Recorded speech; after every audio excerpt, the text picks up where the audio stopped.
Assalamualaikum warahmatullahi wabarakatuh. Perkenalkan, nama saya Salma Khairia Putri dengan NIM 2002-107. Saya berasal dari jurusan Administrasi Pendidikan, Fakultas Ilmu Pendidikan, Universitas Negeri Padang. Nah, pada kali ini saya masuk pada mata kuliah Manajemen Humas. Pada kesempatan kali ini kita akan membahas mengenai media relation atau public relation. Media relation yaitu hubungan dengan media, berarti makna implisitnya adalah bagaimana sebenarnya sebuah lembaga atau perusahaan ataupun organisasi mampu membina hubungan baik dengan kalangan media atau istilahnya pers yang mengelola media cetak bentuknya. Bisa surat kabar, majalah, dan lain sebagainya. Termasuk media elektronik, radio dan televisi, media-media online, magazine online, dan media-media sosial lainnya yang bisa kita manfaatkan sedemikian rupa. Sebagai media yang mampu mempublish sebuah berita terkait dengan organisasi, tentang jasa, tentang produk yang kita miliki, media relation juga bisa dimaknai sebagai satu usaha dari lembaga untuk mencapai pembuatan ataupun penyiaran yang bisa menjadi sangat maksimal atas satu informasi ataupun pesan dari lembaga melalui tangan-tangan praktisi ke-PR-an atau kehumasan dalam membentuk pengetahuan dan pemahaman khalayak atau publik dari lembaga tersebut, apakah internal ataupun eksternal ataupun perusahaan di mana sumber berita atau informasi itu akan dipublish melalui media yang dipilih. Nah, kita masuk dalam syarat utama dalam menjalin hubungan baik dengan publik media dengan pihak media adalah dengan memaksimalkan media massa, dengan mengenal media massa yang akan diajak bekerja sama atau dijadikan sebagai mitra pemberitaan maupun publikasi dari perusahaan atau lembaga tempat kita ingin mempublish berita. Artinya, market dari si media itu apa? Jangkauannya sejauh apa?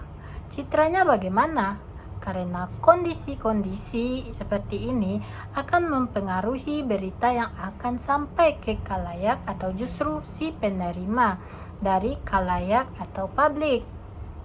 Nah, kemudian setelah pemilihan media dilakukan lebih jauh, seharusnya para praktisi PR lembaga diajak mengenali institusi media dan mengenali gaya si wartawan. Nah, artinya ujung tombak dari lembaga media itu untuk menaikkan berita adalah melalui tangan-tangan dan keahlian orang-orang yang kita sebut sebagai jurnalis ataupun wartawan. Jadi memang harus kenal dulu menjadi medianya apa, seperti apa kapabilitasnya, marketnya termasuk wartawan. Kemudian mengenali gaya wartawan adalah menjadi satu keharusan penting masyarakat, mengingat sering tidak humorisnya hubungan antara wartawan dengan PR atau public relation ataupun kehumasan. Media massa yaitu media komunikasi dan informasi yang tugasnya adalah melakukan penyebaran informasi secara massal dan dapat diakses oleh masyarakat pada umumnya secara massal pula. Jadi ini bentuknya proses penyampaian pesan melalui media massa yang biasanya terjadi dalam satu arah dengan efek yang tidak langsung. Seringkali masyarakat mengartikan pers sebagai media cetak saja. Padahal tidak. Yang namanya pers itu mencakup segala lapisan dan bentuk media, baik cetak maupun elektronik, termasuk media sosial. Sekarang termasuk internet sebagai wadahnya. Ini menjadi wajar terkait sejarah karena media cetak memang lahir jauh sebelum media elektronik muncul. Apalagi media sosial sehingga dapat dimaklumi jika media cetak begitu mengakar di benak masyarakat. Sehingga ketika ditanya pers itu apa, jawabannya adalah media cetak. Padahal semua yang terkait dengan sifatnya mempublish informasi termasuk elektronik dan media sosial yang sekarang masuk dalam kategori dan jenis pers atau media massa berdasarkan fenomena ini. Nah, selanjutnya yang harus kita pahami dan kita yakinkan adalah prinsip-prinsip kerja media. Apa saja prinsip-prinsip dari kerja media itu? Yaitu yang pertama, ada menyajikan kenyataan dengan cara tertentu. Jadi yang dijual itu adalah fakta dan kenyataan. Ketika media sudah punya nilai buruk, citra buruk terhadap lembaga kita yang dianggap notabene menjual iklan, artinya tidak menjual real atau kenyataan. Ini akan sampai pada media-media yang lain karena hubungannya dengan media yang lain begitu sangat kuat hubungannya, atau satu wartawan dengan wartawan pada media yang berbeda juga sangat kuat. Yang kedua dari prinsip-prinsip kerja media tadi yaitu media massa membentuk kenyataan. Jadi kondisi kondisi real di lapangan itu yang akan diinvestasikan dalam satu berita yang akan disampaikan kepada masyarakat, dan sifatnya atau media massa inilah yang akan membentuk kenyataan itu. Yang ketiga, menemukan makna. Jadi berita yang didesain oleh para wartawan melalui media itu membuat kita akhirnya menemukan makna-makna tertentu yang kadang-kadang membuat kita selama ini sulit melihatnya dan justru tidak pernah menyadari hal itu. Maka media yang luar biasa ini sulit melihatnya dan justru tidak pernah menyadari. Maka media yang luar biasa adalah media yang bisa membangun berita dengan konteks real melalui fakta dan data empirik di lapangan. Nah, dan yang keempat terkait dengan para pekerja, yaitu siapa saja mereka, mulai dari editor, redaktur, dan terakhir adalah ujung tombaknya wartawan ataupun jurnalis. Dan inilah yang disebut sebagai wartawan atau jurnalis yang paling sering terlibat dalam para praktisi public relation di lapangan, karena yang akan mengejar berita, yang mengambil berita, yang menemukan berita, atau yang melakukan pendataan terhadap data-data yang akan dinaikkan sebagai sumber-sumber informasi untuk sebuah pemberitaan adalah wartawan ataupun jurnalis. Untuk memahami semua aspek yang berhubungan dengan media relation itu menjadi tugas wartawan, karena itulah tuntutan bagi seorang praktisi PR harus mengerti dan memahami pekerja-pekerja media ini. Nah, selanjutnya kita lihat bentuk-bentuk wartawan dalam bekerja, yaitu yang pertama, pekerjaan yang selalu diburu oleh waktu.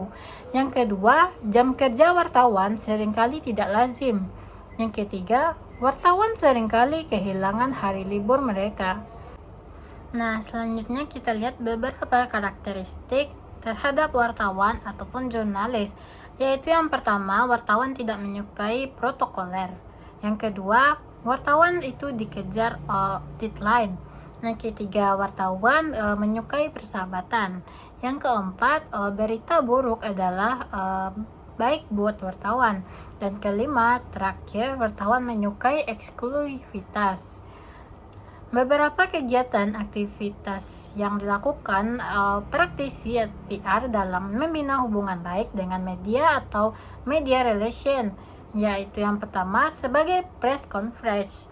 Press conference atau konferensi press atau media ini biasanya adalah diberikan secara simultan oleh seorang pejabat pemerintah, non-pemerintah kepada sekelompok wartawan, dilaksanakan jika terjadi sesuatu yang sangat amat penting, bisa atas inisiatif lembaga atau atas pemerintahan media itu sendiri.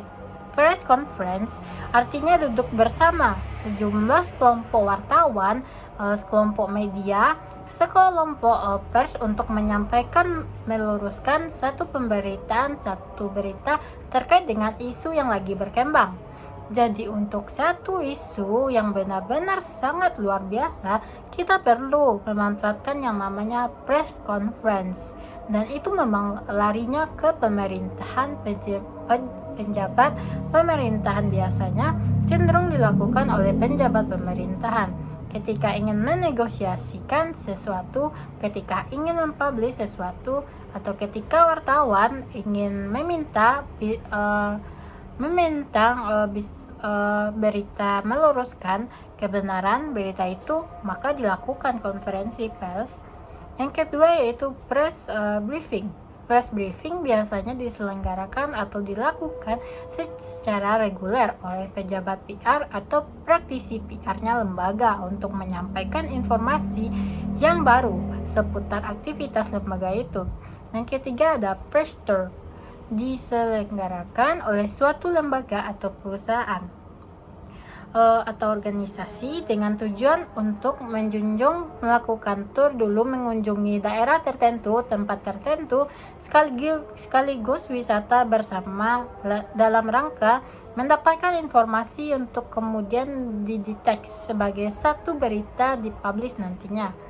Yang keempat ada news release atau press release atau siaran pers. Itu dibuat oleh staf PR yang diberikan pada wartawan dengan harapan bisa dimuat di medianya, baik secara utuh maupun melalui proses editing.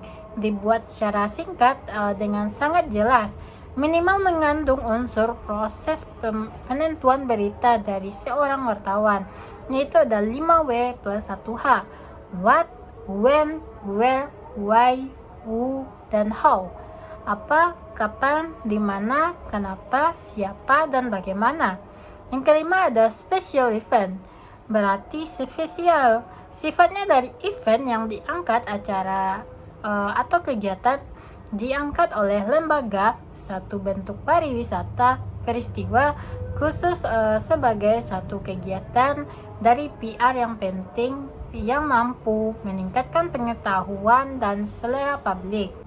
Nah, yang selanjutnya yang keenam ada press lounge, yaitu mengadakan jamuan makan siang bagi para wakil media atau wartawan yang kita undang untuk makan siang.